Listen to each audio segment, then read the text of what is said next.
CD Projekt Red have just released the latest patch for Cyberpunk 2077, and they've been tightening up a few things around the city.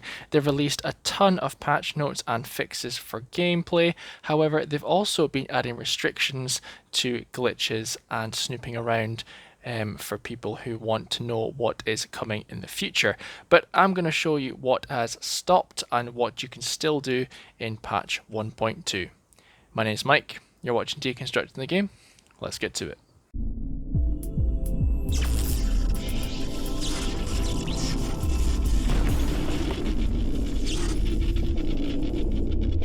So we'll start off with all the things that you can still do in patch 1.2, and then we'll move on to the things that you cannot do. So fortunately for anyone who wants to explore the outer realms of the city, you can still break through the border by using the fortified ankles and jumping across using that glitch where you walk along the fence line and just jump across the border.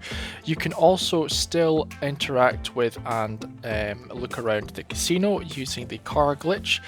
Once you escape the border, if you drive around the map, you can still hunt around and explore the casino using that glitch I showed you. If you haven't seen any of these videos, you can always go into my channel and I'll link the descriptions and all the information in this video. You can go check them out and I'll give you some tutorials on how you can explore the map further before these DLCs come out. Now obviously CD Projekt Red have released a ton of notes on the gameplay fixes for missions and kind of quality of life things, but there's also some things that is quite evident they're working on in the future with DLC, which we will get to further on in the video. So if you haven't seen any of the glitch videos or exploration videos, feel free to check them out.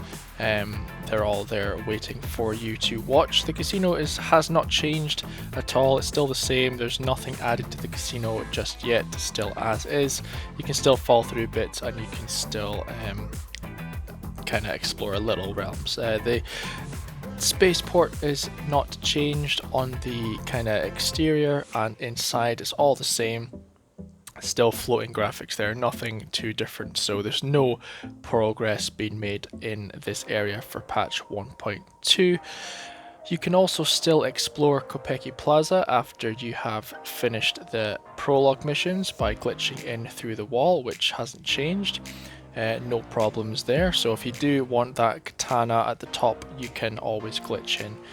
The problem with 1.2 is it's evident that CD Projekt Red have made it so much more difficult for you to climb.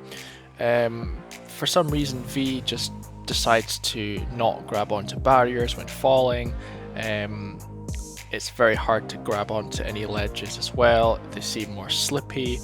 A lot of the meshes have been updated, so you can no longer clip through that air duct there at the top. In my other videos I was showing you, you just fall.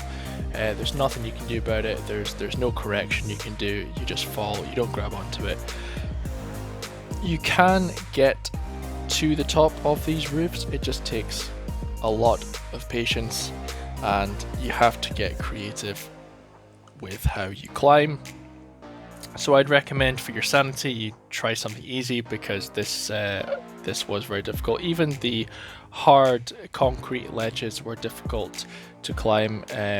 They seemed more slippy, they tried to push you off, and V just sometimes refused to not grab the ledge at all. So it seems that CD Projekt Red are clamping down on people exploring the map vertically, probably to try and stop people looking at how bad the graphics are, or possibly just to keep people away from areas they're developing. But on PC, that it's not really possible to keep anyone out because they have the no clipping mods and the free flying mods as well. So this would only really work for console gamers who don't have the option of using mods or chips. So as I say, there are options for exploring the city vertically. You just have to get creative with how you approach that, and there still are areas where you can access behind the scenes into areas that may potentially be under development later on in the game. I'm telling you guys, doing this was quite frustrating because more often than not I saw the death screen and the flatline screen so many more times than I care to mention. But what's interesting about this area is before you could jump straight through this holographic projection here, but now this area is completely blocked off by an invisible wall all the way around Crunch Plaza. So this makes me wonder if they are trying to keep people out here for a specific reason, i.e. the Night City expansion DLC, or maybe they just didn't like the fact people were kind of slaying them for it. So I did try and get up to that 3rd level, but it was not happening. I couldn't get anywhere near that. I got to the 2nd balcony, but every single time it was a flat line, and these loading screens got extremely tedious, as you can imagine. But there are still things you can do in the game to explore. It just got a little bit harder. It's clear to see that CD Projekt Red are in fact working on DLC, as this area that was covered in prefab missing boxes is now completely clear. However, the vending machines are still here and there are still some interesting things to see around here. So whether they've just cleared this to get rid of those boxes or if they're working on it, I don't know, but fingers are crossed for that one. And Charter Hill, what you cannot do anymore is glitch through walls. So if you want to explore buildings or clip into the Aldecado tunnel using vehicles, you can't do that anymore. It's just not possible, and that also includes the Arasaka Tower as well. You can try and get in there, but it's just not going to happen. They have quote unquote fixed the issue involving vehicles and clipping through walls. I didn't think that was an issue.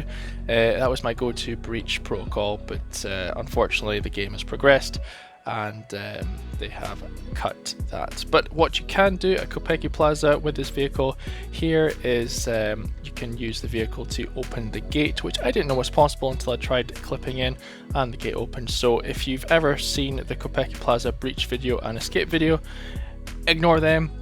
Use the vehicle and you can get in and out no problem whatsoever. So that's still available to you if you so wish. There's some other graphical things we can discuss. Obviously the Relic DLC is coming. Our 6th skill perk is now called Relic, and we have some more inventory options. So the grenades have got a bit of an overhaul. They're a bit more unique to look at, and there's more clothes to buy. You have better indicators of what's actually better and worse when you go into this. It's like the red hours and the green hours. There's more choice of clothes in clothes shops, but unfortunately I still get glitches with weapons and they don't show in the weapons library properly. So yeah, that's all I have to say, guys. We've got some facelifts going on. We've got some restrictions imposed by CD Projekt Red, possibly prepping areas for future DLC. But yeah, if you want to check out the other videos, guys, feel free. But I want to give you this quick update on 1.2. It's good to see that they're making progress with the game. It's just a bit disappointing that they're kicking us out from mooching and snooping. So my name's Mike, and as always, I'll catch you later.